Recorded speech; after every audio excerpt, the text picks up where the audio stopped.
want to learn how to manage your own investments? Are you ready to stop paying investment management fees and start building wealth? The DIY Investing Podcast is dedicated to providing you with the knowledge, skills, and resources you need to be a better investor. Learn how to make investments through the use of fundamental analysis, mental models, and business management insights. Now, here's your host, value investing expert, Trey Henninger.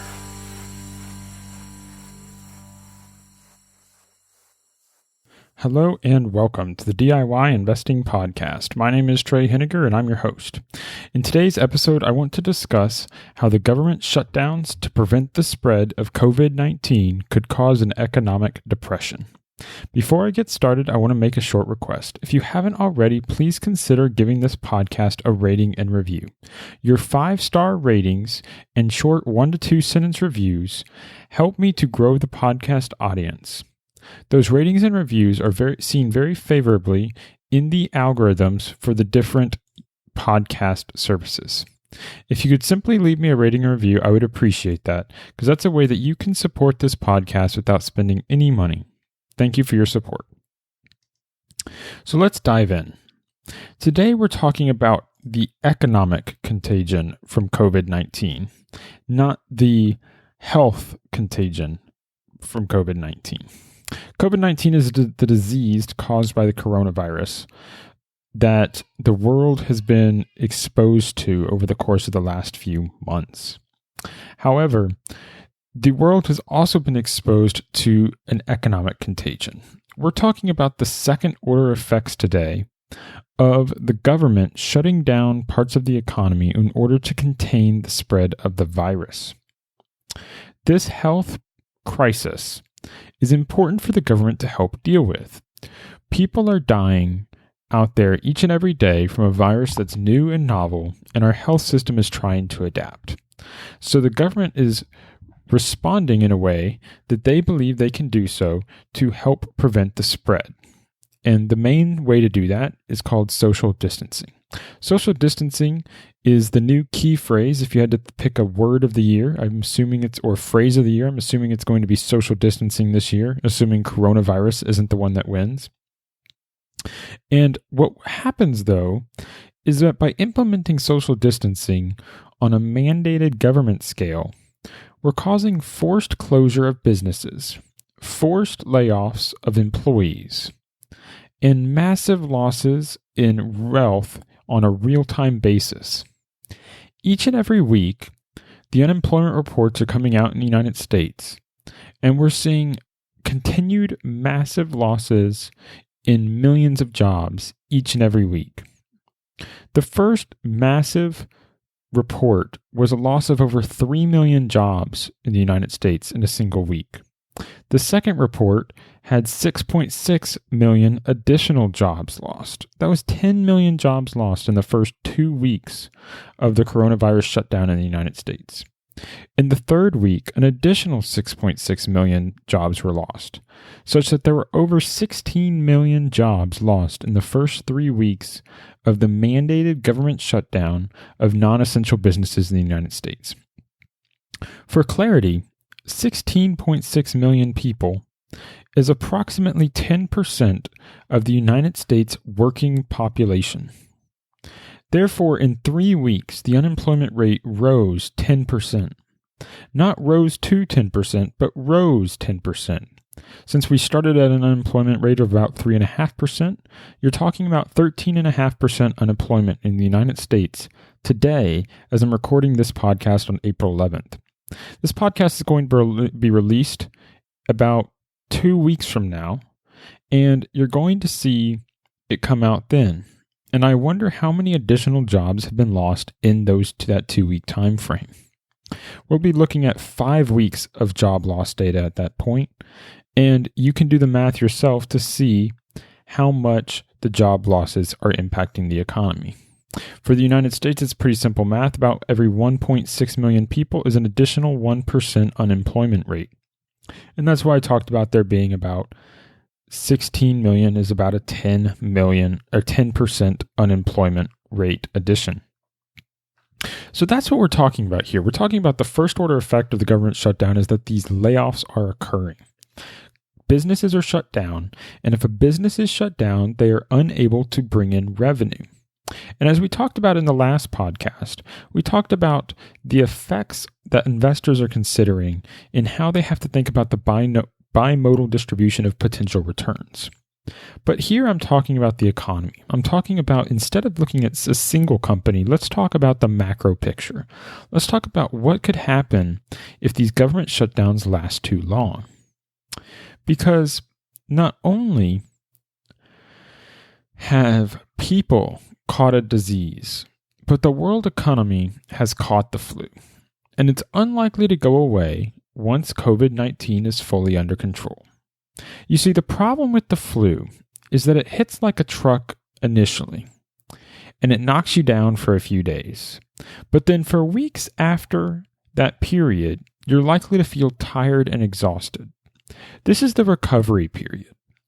A flu is not simply the first 2 to 3 days where you're down on your back and you're hardly able to get out of bed.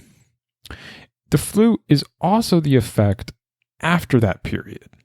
Your body has to fight intensely against the flu during the first few days in order to survive, because the flu is such a strong disease that you have to fight against. But it means that you use up so many resources of your body, and a lot of times during that period, you're not hungry, you're not wanting to eat, so you're not bringing in additional resources. And so in the following weeks, you're likely to feel tired and exhausted. And I think this metaphor is particularly apt for how we should think about this economic contagion that we are seeing in the market today. You see, while the coronavirus doesn't cause the flu, they are quite different diseases. It has caused a global shutdown of the economy. Global trade is massively impaired due to the borders being closed. The domestic economy is impaired due to shelter-in-place orders and government-mandated closure of non-essential businesses. Right now, we're in the phase of the economic flu, where the economy feels like it's been hit by a truck. This phase will be relatively short. This is what people are talking about when they say, okay, well, once the shutdown's over, we can start to recover. And the shutdown so far has been about a month. And we're thinking it might be an additional 3 weeks, 4 weeks, maybe another month or 2. You could be looking at 2 months of government shutdown. Potentially on the longer end, 3 months of government shutdown or more. Well, if we think about our flu metaphor, what does that mean? Well, in the flu, you have about 2 days of really bad, you're down and out symptoms. But you have about 2 weeks, about 7 times longer, of tiredness and exhaustion as you try and recover. So think about what that would mean if the same sort of metaphor occurred with our economy. If we only experienced 2 months of being shut down, it's likely we might experience 14 months of recovery period where the economy is slow and sluggish because so many resources have been gobbled up fighting the coronavirus, and the wealth and resources associated with that have been eliminated during that time period. And with all these businesses shut down, new wealth is not being created. You see, wealth in the economy isn't some tangible good, isn't some physical thing. Wealth is trade. In a capital free market economy, which we have quite bastardization of today, it's important to realize that what happens is wealth is created when any 2 people make an economic transaction. When I do a service for you, if I go and mow your lawn, then I have created wealth in that transaction. I've created money because now I've provided a service and I've done a good that didn't exist before. If you come and build a desk for me, you're creating something that didn't exist before. You're adding value to the economy, and that extra added value is what the wealth of the world is. The wealth of the world is the sum total of all of the little pieces of added value that we do every single day to improve the lives of others. So when you think about the economy, If you shut down trade, if you prevent businesses from being open, if you prevent employees from going to work, if you force employees to be laid off, you've not simply caused a temporary problem.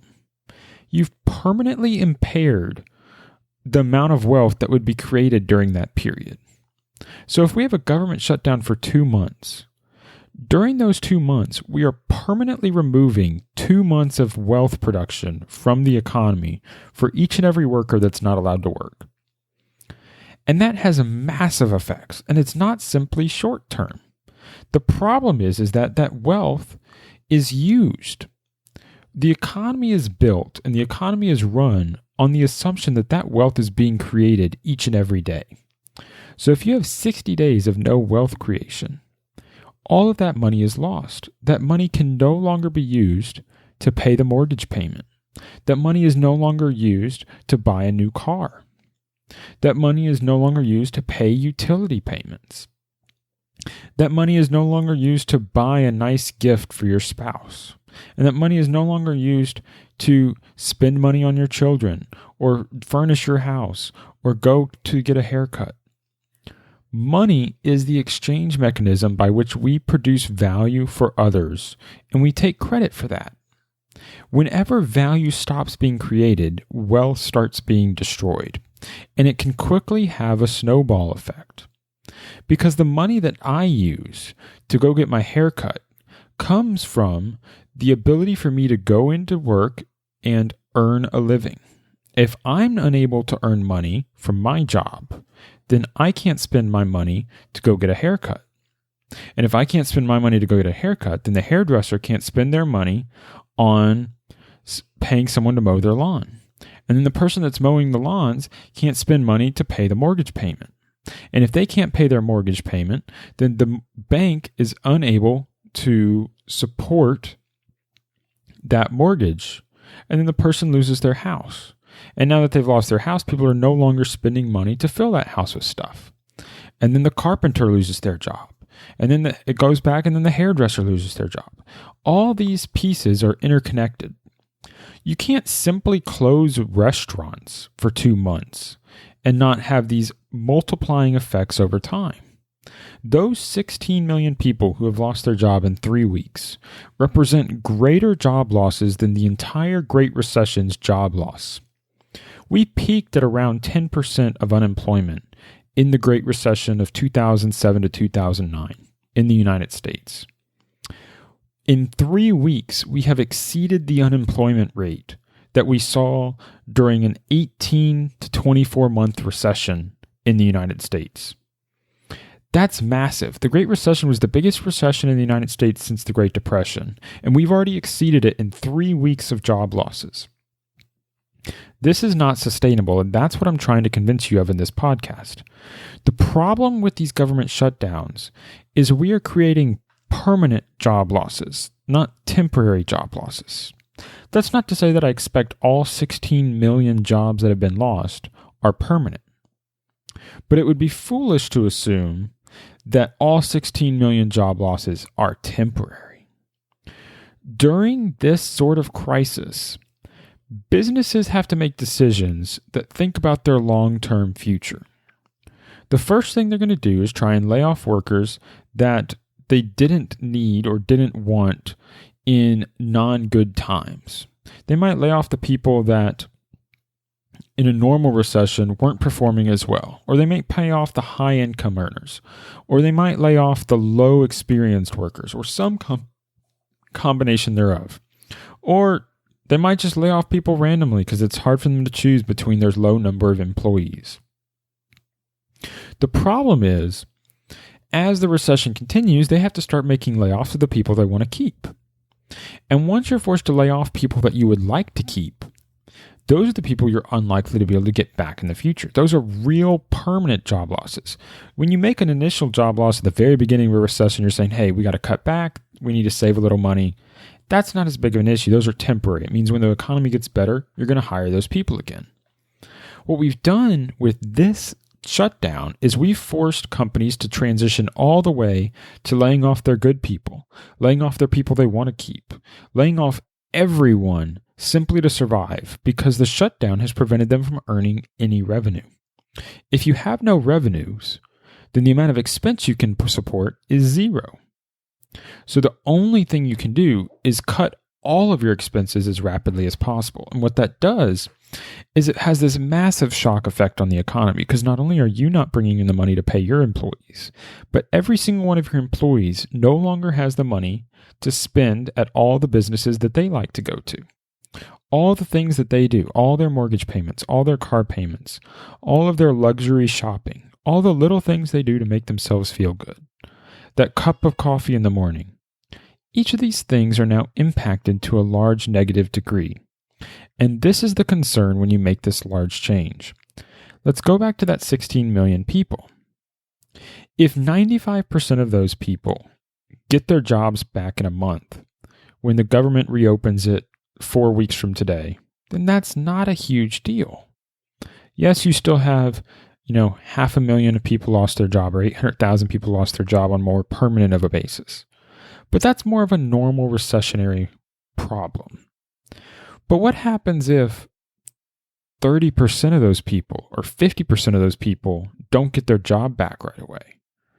What if the restaurants open and no one goes to them because they're still scared about the coronavirus? What if the restaurants don't open again at all because the business owners went bankrupt trying to float their mortgage payments for 2 months without any revenue?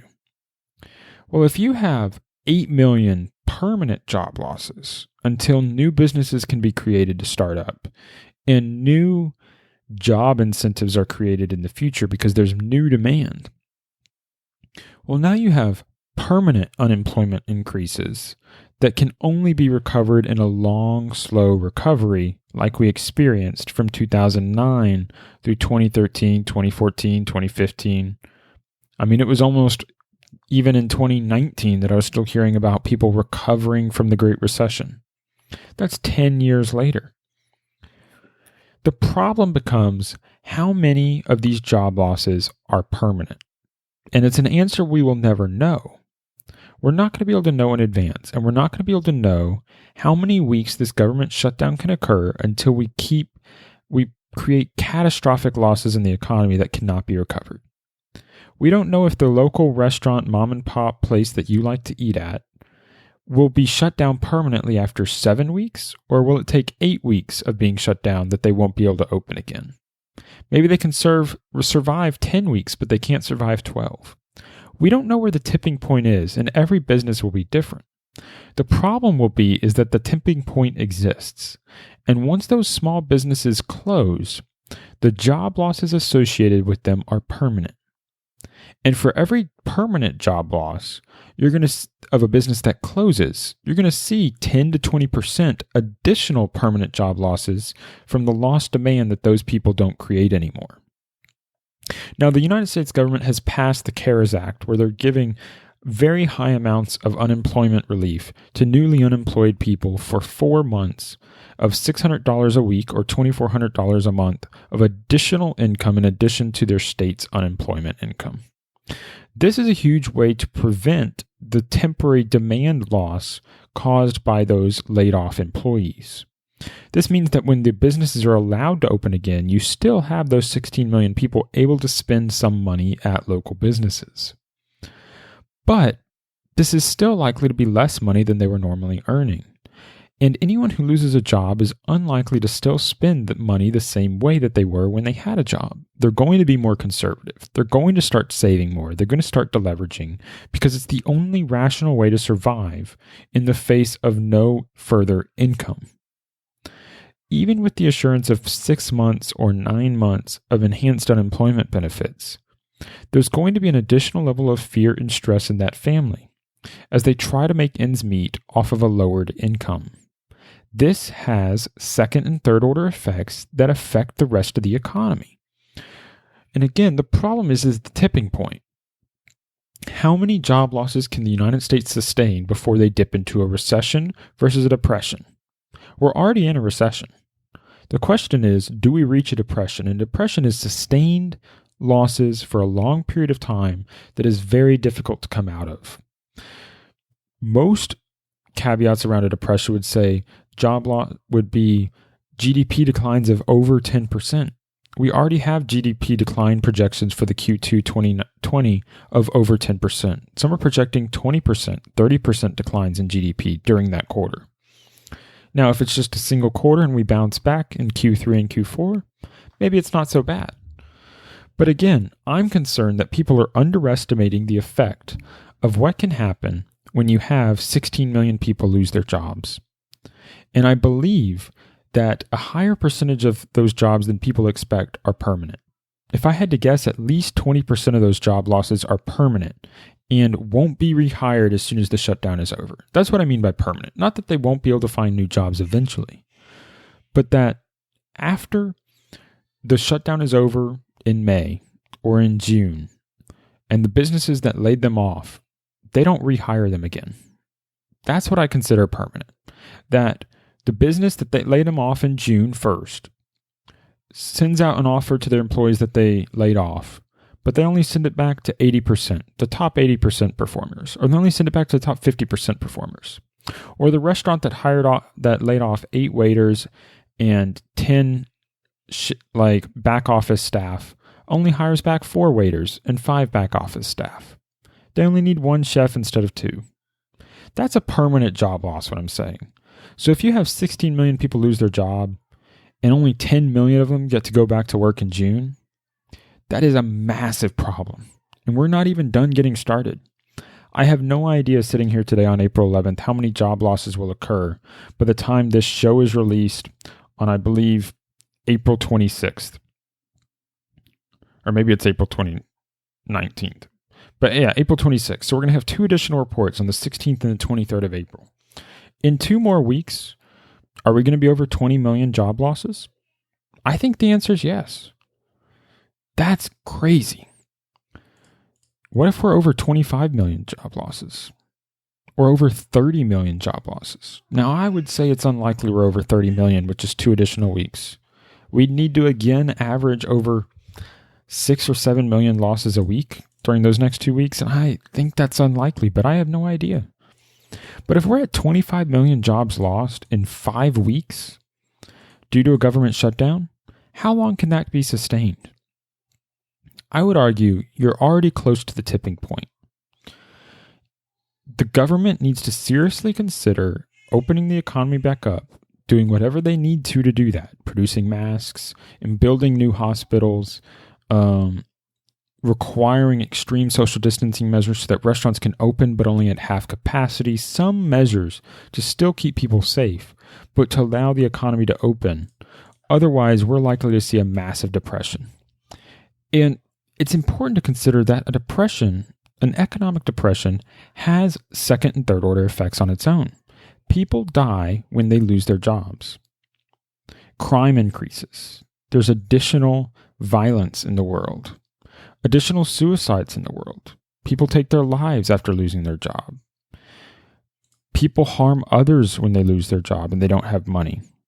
You're going to have an increased set of violence from gang violence. You're going to have increased drug addictions, increased alcohol addictions, more car accidents as people drink and drive more. There's substantial evidence that the economic harm creates physical and long-lasting harm and increased deaths. So a depression is likely to cause more deaths than the coronavirus will. We need to avoid a depression, but it's okay to accept a temporary recession to deal with this. The important thing is we need to understand where that line is, and we're not going to be able to. The government just needs to be clear and focused on opening us up as soon as we can to prevent this rolling snowball of negative effects. You see, the problem is not this initial hit, this initial economic flu, where for 2 months we're all stuck in our houses, we can't spend money, we can't work. That's not the problem. The problem is this long period of recovery. And if we're not careful, it's not going to be a recovery. It's going to be a depression. You see, the small business failures that we would be likely to see if this continues are going to be caused because they're unable to operate. Not every business is closed, but the ones that are closed are usually smaller businesses that can't deal with a prolonged period of zero revenues. Restaurants may close permanently, hair salons, dentist offices, your local auto repair shop. Gas stations may fail. No one's out buying gas if they're not driving. Each of these businesses is cumulatively a large part of the employment for individual cities and towns, yet we can expect a potential failure of these businesses at an alarming rate if the shutdown continues for too long. Large businesses will lay off employees for longer than the shutdown period. Movie theaters may go bankrupt. Cruise lines will be restructured. Air travel may be impaired for over a year. That means lost stewardesses, lost pilot jobs, lost air traffic control jobs. The automotive industry is likely to be impacted by reduced consumer income for a long time. The important thing to realize is there's a time limit to this shutdown. If it continues past a certain date, a date which we cannot know where the line is in advance, the economy could dive into a recession. The line between recession and depression is blurry, and the tipping point is the failure of small businesses that cannot simply be restarted after the shutdown is lifted. Right now, you're probably hearing positive news about the decline in COVID-19 coronavirus cases in the United States. We're already seeing a glimmer of that on April 11th during this recording. And that's going to be massively in the news as the shutdown works to contain the health contagion. But the problem is the shutdown's also creating an underlying economic contagion. In summary, investors today are likely underestimating the second-order effects of the coronavirus shutdown. Layoffs and bankruptcies will have long-lasting negative effects on the economy. And if the number of layoffs and bankruptcies gets too high, the economy will likely exceed a simple recession and enter a medium-term depression. This is an unacceptable outcome.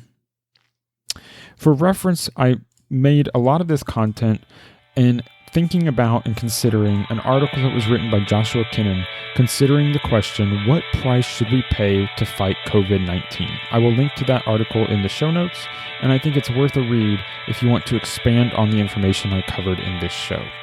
The full show notes for this episode, including my outline for today's podcast, are available at DIYinvesting.org/episode 73. Finally, this is a listener-supported podcast. If you have gained value from today's content, please consider supporting the show financially as a patron. The lowest level of support that I ask is simply $1 per show. That's $5 a month, and you can become a patron at DIYinvesting.org/PATRON. You'll receive bonus content in focusing on access to my individual stock write-ups, talking about business quality. Your financial support is what allows me to continue creating this free investing content without any advertisements. And I hope that I'm providing at least $1 per show worth of value, because I know you're spending your time with me. You're spending over 30 minutes a podcast typically with me, and I hope that that's adding value to your life. Thank you for listening, and until next time, stop paying fees, start building wealth.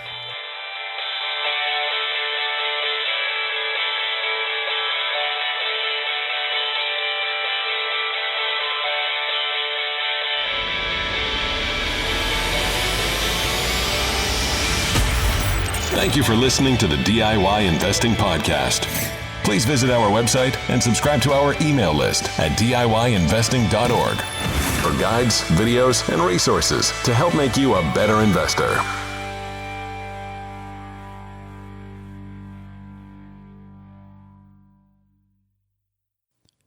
The DIY Investing Podcast is presented for general informational and entertainment purposes only. I have not considered your specific situation or risk profile, and I have not provided investment advice. The information presented on the DIY Investing Podcast should not be construed as investment advice. The views and opinions expressed on the DIY Investing Podcast are those of the participants and do not necessarily reflect those of the show's host or sponsors. DIY Investing, its producers, sponsors, and host, Trey Henniger, shall not be liable for losses resulting from investment decisions based upon information or viewpoints presented on the DIY Investing Podcast.